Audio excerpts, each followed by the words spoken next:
Assalamualaikum warahmatullahi wabarakatuh. Alhamdulillah rabbil alamin. Wa bihi nasta'inu ala umurid dunya waddin. Ashhadu an la ilaha illallah wahdahu la syarikalah wa ashhadu anna Muhammadan abduhu wa rasuluh.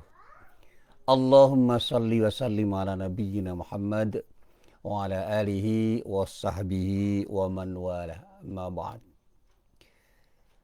Para jamaah yang dirahmati Allah, sekali lagi marilah kita syukuri kenikmatan Allah yang telah diberikan oleh Allah pada diri kita dengan sikap syukur yang benar, dengan sikap syukur yang tepat, dengan sikap syukur yang proporsional.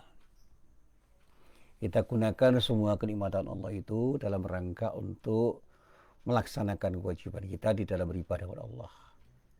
Dekatkan diri kita kepada Allah dengan seluruh kenikmatan yang telah diberikan oleh Allah pada diri kita. Apapun bentuk kenikmatan itu. Termasuk kenikmatan yang berupa kesehatan kita. Waktu yang telah diberikan oleh Allah kepada kita. Dan mungkin juga kenikmatan-kenikmatan yang lain yang telah diberikan oleh Allah yang bisa berupa sesuatu yang bersifat materi ataupun yang tidak bersifat materi. Nah, para jamaah yang dirahmati Allah, pagi ini saya ingin mengingatkan kembali pada diri saya dan kepada para jamaah sekalian. Mari kita mencoba untuk memahami kenapa kita ini seringkali mengalami kegagalan. Dan bahkan ada sikap pesimis dari banyak orang bahwa dunia ini sekarang sudah hampir hancur. Ya, boleh saja orang bersikap pesimis seperti itu, tetapi jangan berlebihan.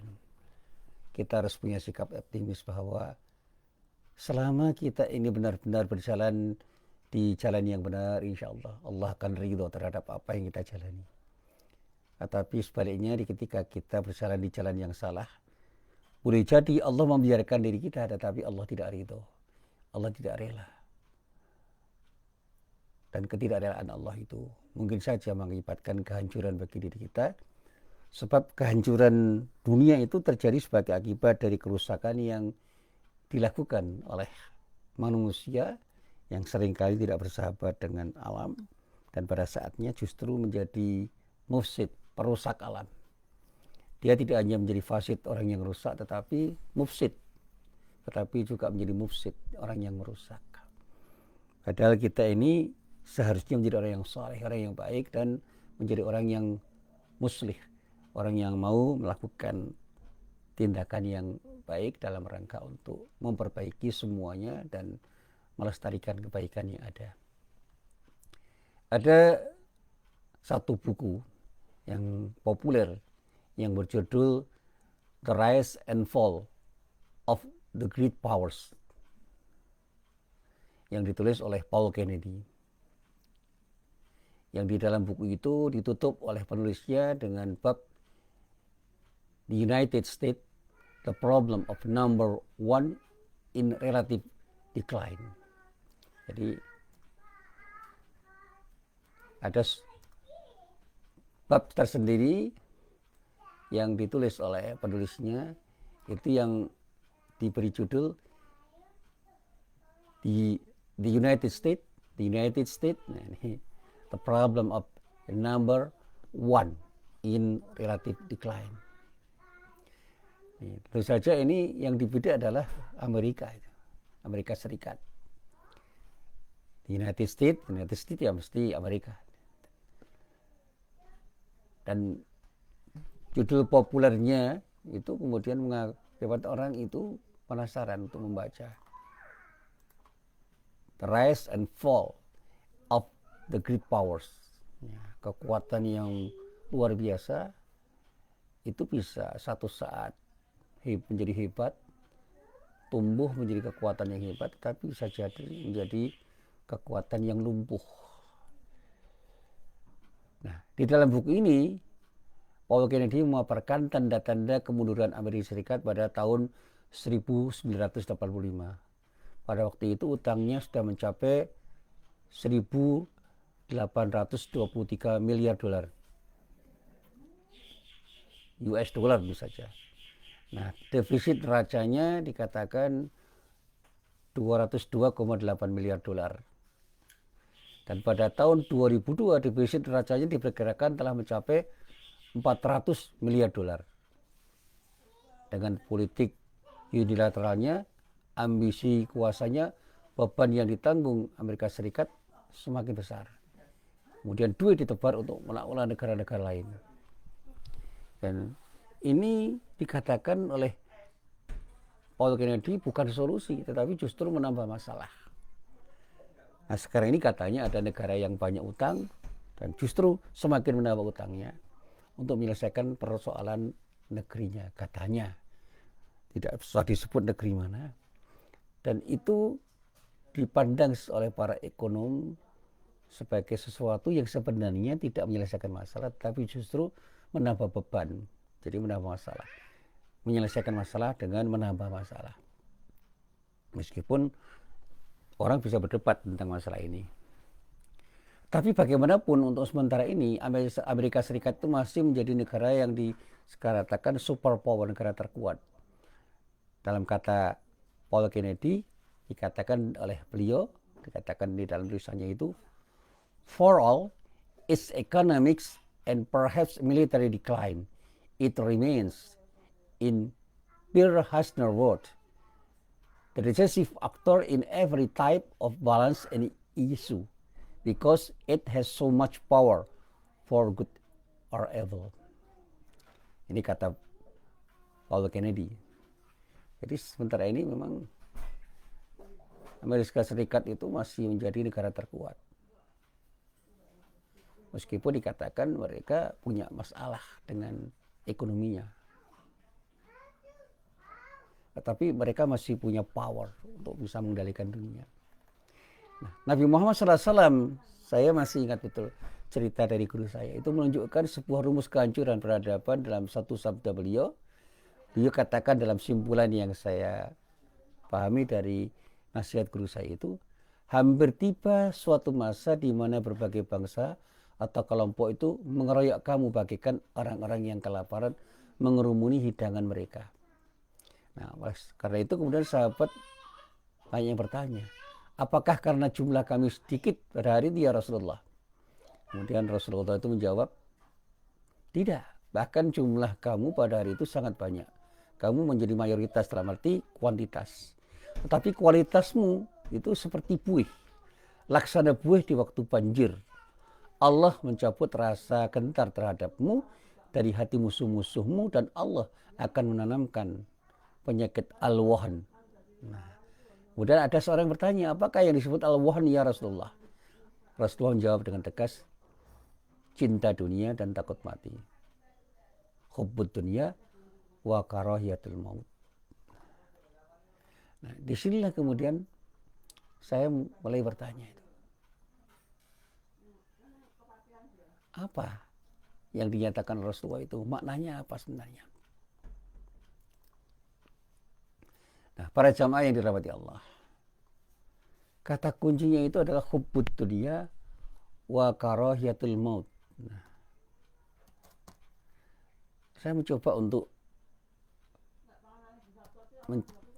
mengingat-ingat apa yang disebut hubbud dunia dan karahiyatul maut yang dinyatakan oleh Rasulullah itu di dalam sebuah tulisan yang pernah saya baca.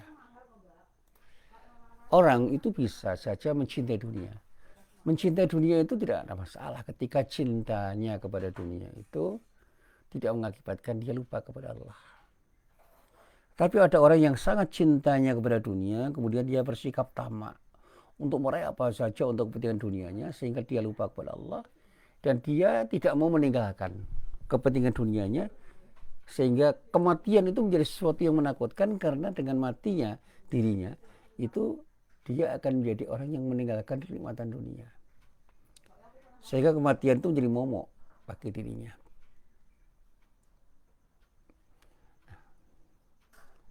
Para jamaah yang dirahmati Allah, apa yang dikatakan Rasulullah itu kalau kita gambarkan saat ini adalah fenomena yang bisa kita lihat. Bagaimanapun juga, kecintaan orang terhadap dunia itu mengakibatkan orang itu bersikap rakus. Dan sikap rakus itulah yang kemudian ditunjukkan oleh orang ketika orang itu ingin meraih sesuatu sebagai akibat sikap rakusnya itu. Bahkan dia dengan sangat tega merampas seorang dengan sikap rakusnya itu. Dan pada saat dia itu bersikap rakus, dia tidak mau tahu apakah ketika dia peroleh sesuatu yang dia peroleh itu, dia peroleh dengan cara merampas seorang atau tidak. Yang penting saya dapat. Yang penting dia mendapatkan sesuatu yang kemudian sesuatu yang dia dapatkan itu memuaskan dirinya karena apa?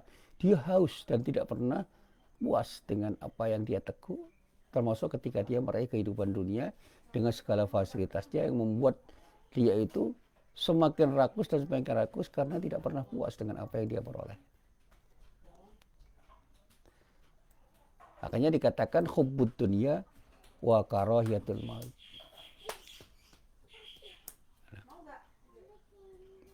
Para jamaah yang dirahmati Allah, saya ingin mencoba mengilustrasikan sesuatu yang dikatakan Rasulullah itu. Umat Islam itu digambarkan oleh Rasulullah ketika itu jumlahnya sangat banyak dan menjadi mayoritas dalam arti kuantitas. Tetapi banyaknya orang Islam itu tidak bermakna karena mereka laksana buih yang terombang-ambing oleh ombak. Nah, sekarang ada yang namanya ombak kehidupan yang bisa membuat orang Islam itu terombang-ambing karena mereka tidak punya power.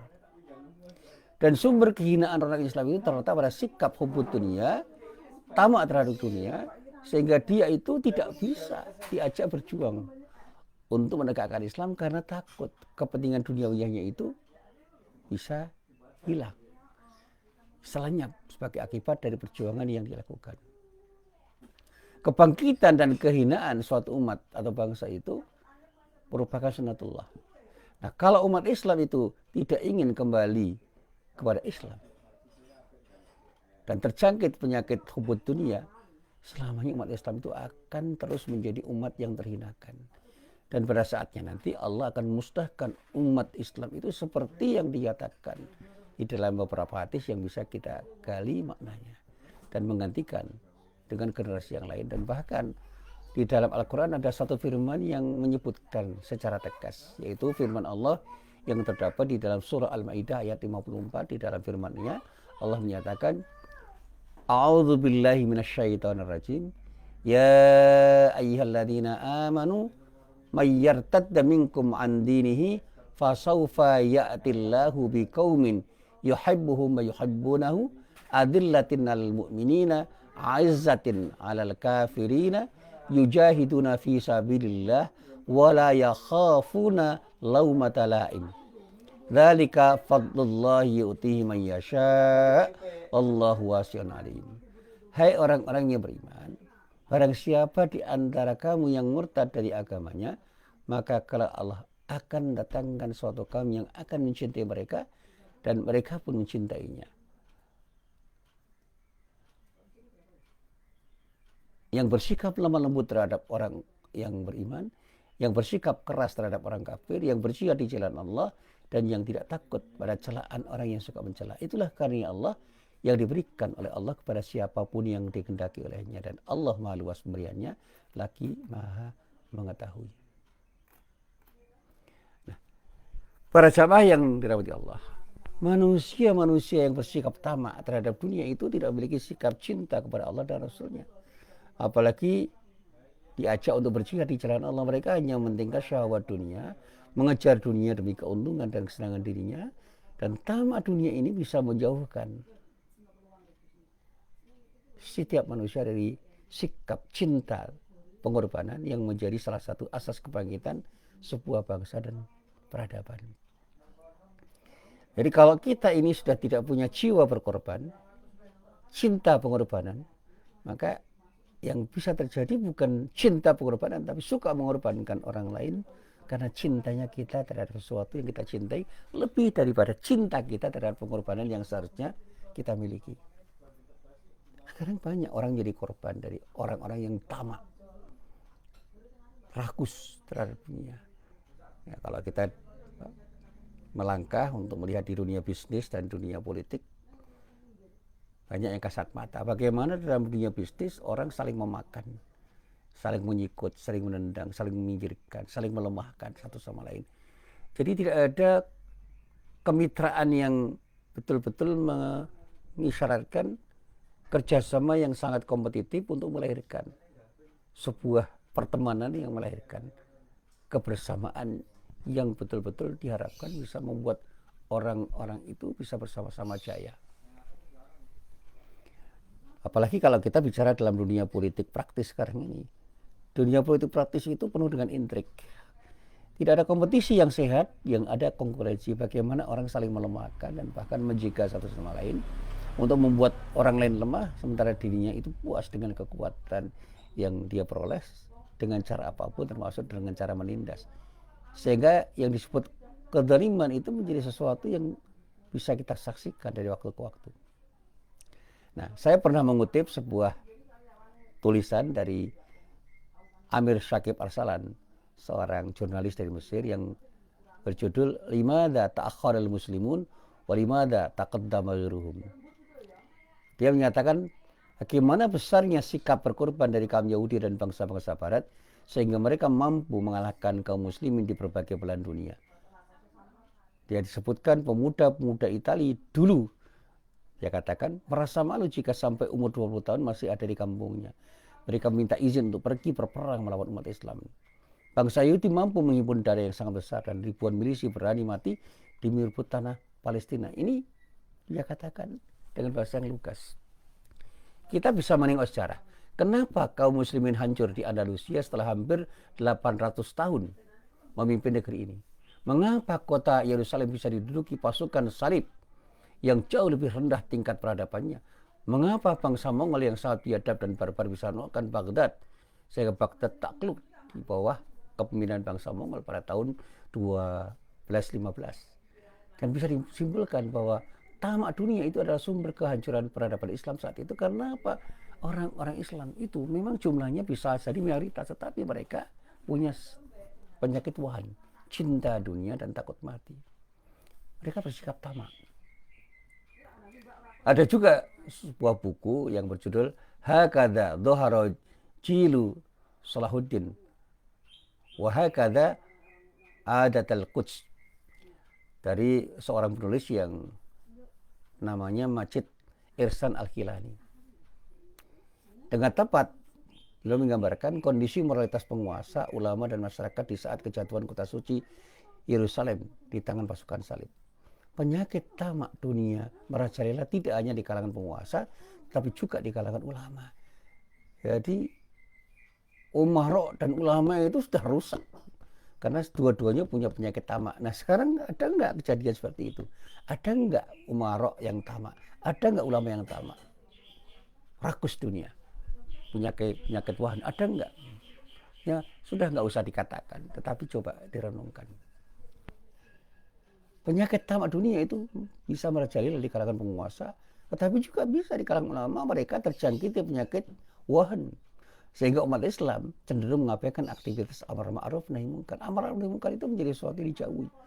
Mereka biarkan kemungkaran merajalela karena sibuk memikirkan kejayaan dan keuntungan pribadi dan kelompoknya. Dan satu lagi penyakit kronis ketika itu umat Islam terjebak dalam perpecahan antar kelompok, antar mazhab, antar komunitas yang sangat parah. Bahkan organisasi itu kemudian menjadi dipertuhankan. Ada pembelaan kelompok, ada pembelaan organisasi, dan bahkan mereka dengan semangat kelompoknya itu menyalahkan satu sama lain. Mereka tidak peduli lagi dengan Islam dan hanya sibuk memikirkan kejayaan kelompoknya dengan mencaci maki kelompok lainnya. Saya masih ingat dalam sebuah tulisannya, Muhammad Nasir itu pernah mengingatkan bahaya tamak dunia yang sedang mengancam negara Indonesia pada tahun 1951. Hanya 6 tahun setelah kemerdekaan Republik Indonesia, Muhammad Nasir menulis sebuah artikel yang berjudul Jangan Berhenti, Tangan Mendayung. Nanti harus membawa hanyut. Melalui artikelnya ini, Nasir menggambarkan hilangnya budaya cinta pengorbanan pada manusia Indonesia pasca kemerdekaan. Dulu mereka itu girang Mereka gembira sekalipun hartanya habis, rumah yang terbakar, anaknya tewas di medan pertempuran. Tapi kini, ini tahun 1951, mereka muram dan kecewa sekalipun telah hidup dalam satu negara merdeka yang mereka inginkan. Dan mereka cita-citakan sejak berpuluh-puluh dan bahkan beratus tahun sebelumnya.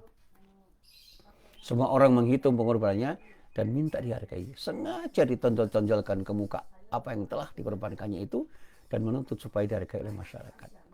Dulu mereka berikan pengorbanan untuk masyarakat dan sekarang dari masyarakat itu pula mereka mengharapkan pembalasannya yang setimpal.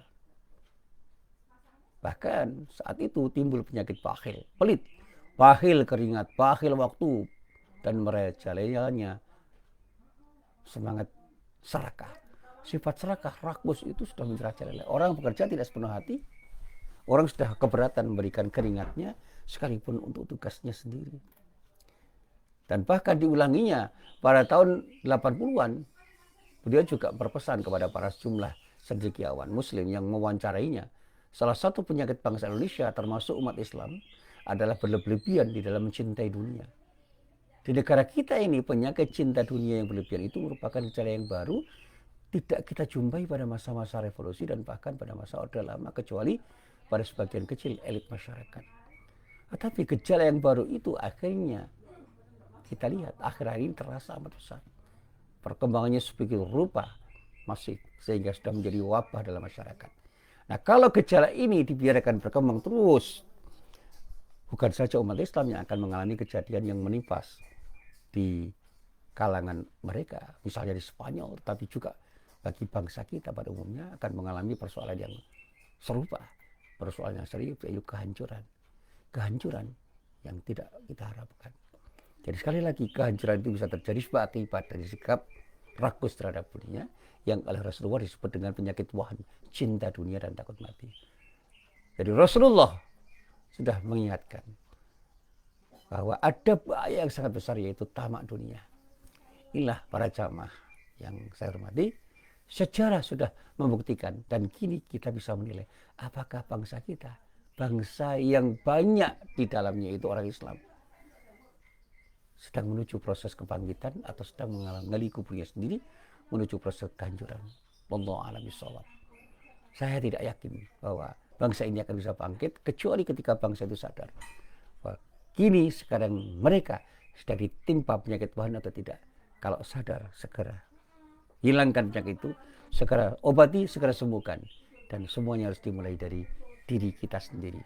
Jangan pernah kita cinta dunia dan takut mati, yang hanya karena cinta dunia dan takut mati, kita lupa kepada Allah.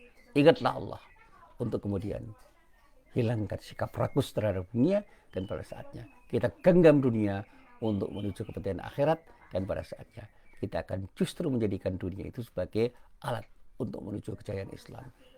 Di saat dimana orang-orang Islam terpuruk menjadi orang-orang yang terpinggirkan. Mari kita mulai untuk membuktikan bahwa Islam ya'la wala yu'la alaih. Islam itu unggul dan tidak akan diungguli dengan semangat kembali kepada Allah. Tidak cinta dunia semata-mata, tetapi mencintai dunia untuk mendekatkan diri kepada Allah. Dan pada saatnya kita hidup betul-betul untuk kepentingan pengabdian atau penghambaan kita kepada Allah. Di dunia ini kita bisa beribadah dengan sebaik-baiknya karena Allah telah memberikan kenikmatan yang luar biasa pada diri kita, dan dengan semakin banyaknya kenikmatan kita semakin akan dekat kepada Allah. Dengan kedekatan kita kepada Allah, insya Allah Allah akan berikan jalan yang terbaik pada diri kita umat Islam untuk menuju kejayaan. Sekali lagi, kuntum khair ummah. Anda semua itu adalah khair ummah. Ukhrijat linnasi ta'muruna bil ma'rufi wa tanhauna 'anil munkari wa tu'minuna billah. Tapi syaratnya iman dan amar ma'ruf nahi munkar harus hadir menjadi sesuatu yang selalu ada di dalam pribadi umat Islam dan umat Islam secara keseluruhan. Kokohkan iman, galang persatuan dan kesatuan untuk beramar ma'ruf nahi munkar. Dan itulah yang harus kita buktikan untuk menjadikan Islam itu menjadi simbol kekuatan dan menjadi cermin yang bisa dipakai oleh orang untuk berkaca. Inilah apa yang bisa saya sampaikan pada pengajian pagi hari ini. Billahi taufik wal hidayah. Assalamualaikum warahmatullahi wabarakatuh.